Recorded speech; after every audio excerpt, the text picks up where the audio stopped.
Assalamualaikum dan welcome back to my YouTube channel. So hari ini adalah hari untuk kisah seram Ketot ataupun Seketot. Bagi yang baru dekat channel ni, jangan lupa tekan butang like, subscribe dan juga notification bell. Dan juga bagi korang yang dah buat semua benda tu, aku ucapkan terima kasih. Jadi, tanpa menunggu lama, let's jump into our story.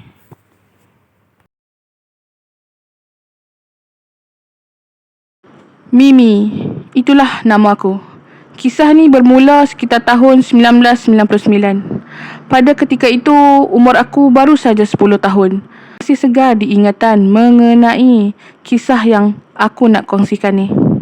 Kampung aku diberi nama Kampung Bunga, bukan nama sebenar. Kisah ni mengenai seorang wanita yang menduduki kampung tersebut yang bernama Mastura. Turut bukan nama sebenar. Mastura ni dia mempunyai 5 orang adik dan Mastura merupakan anak sulung dalam keluarga tersebut. Mereka adalah anak yatim piatu. Ayah Mastura, Pak Ali, telah meninggal dunia pada tahun 1999. Ayah Mastura, Pak Ali, telah meninggal dunia pada tahun 1996. Manakala ibunya pula meninggal dunia beberapa bulan selepas ayahnya meninggal. Sebagai anak sulung, Mastura terpaksa bertungkus lumus bekerja untuk menyara adik-adik dia yang masih bersekolah. Mastura sanggup berkorban demi melihat adik-adik dia berjaya dalam pelajaran. Sebagai kakak sulung juga, Mastura mengambil tanggungjawab menjaga adik-adik dia. Berat mata memandang, berat lagi bahu memikul. Begitulah keadaan Mastura adik-beradik. Di sebalik kisah susah Mastura tersebut, keluarga Mastura mempunyai satu kisah gelap, iaitu keluarga Mastura mempunyai satu. Di sebalik kisah susah Mastura tersebut, keluarga Mastura sebenarnya menyimpan kisah gelap. Keluarga Mastura mempunyai saka keturunan dan saka tersebut adalah saka penanggal. Disebabkan Mastura anak sulung, setelah ibu dia meninggal, ibu Mastura meninggalkan saka tersebut kepada Mastura. Walaupun ianya tanpa kerelaan Mastura sendiri, kerana Mastura tahu akan akibatnya apabila menerima saka tersebut. Tiada seorang pun mengetahui mengenai Mastura lah pewaris kepada saka keturunan ibunya. Pada suatu hari, ada sepasang pasangan yang baru berpindah ke kampung tersebut. Nama pasangan tersebut ialah Jalil dan Hamidah, bukan nama sebenar. Dan secara kebetulan, rumah mereka terletak di sebelah rumah Mastura. Semasa pasangan tersebut mula-mula berpindah ke kampung, Mastura rajin membantu mereka mengangkat barang beserta mengemas rumah tersebut. Mastura memang seorang yang rajin dan suka membantu orang. Bang, Bang, Midah tengok Mastura tu baik kan orangnya? Suka membantu jiran. Betul tu Midah. Ringan tulang budaknya. Jalil dan Hamidah amat mengagumi dan amat senang dengan sikap Mastura yang suka membantu tu.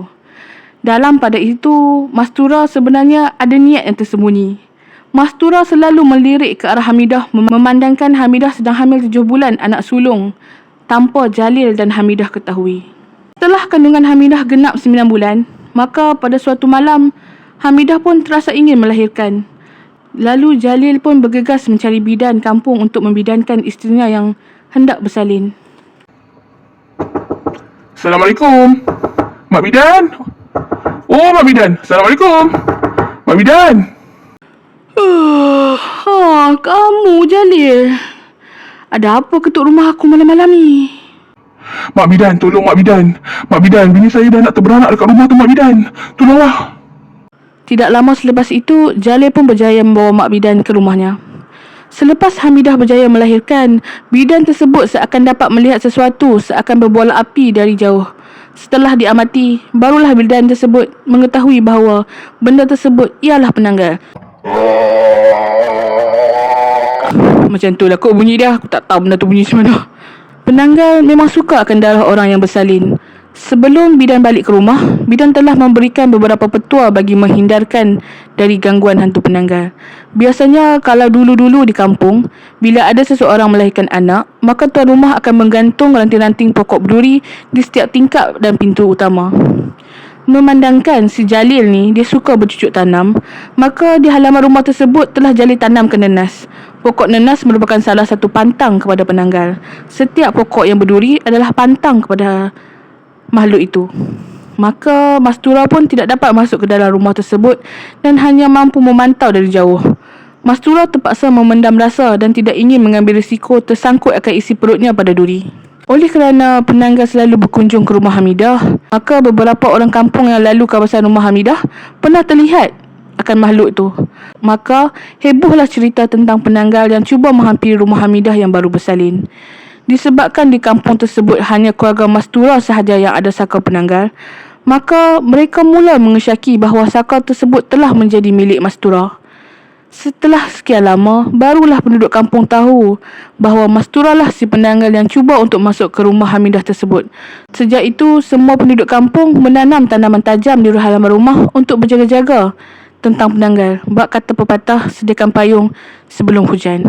At least dia tak halau Mastura keluar daripada kampung tu.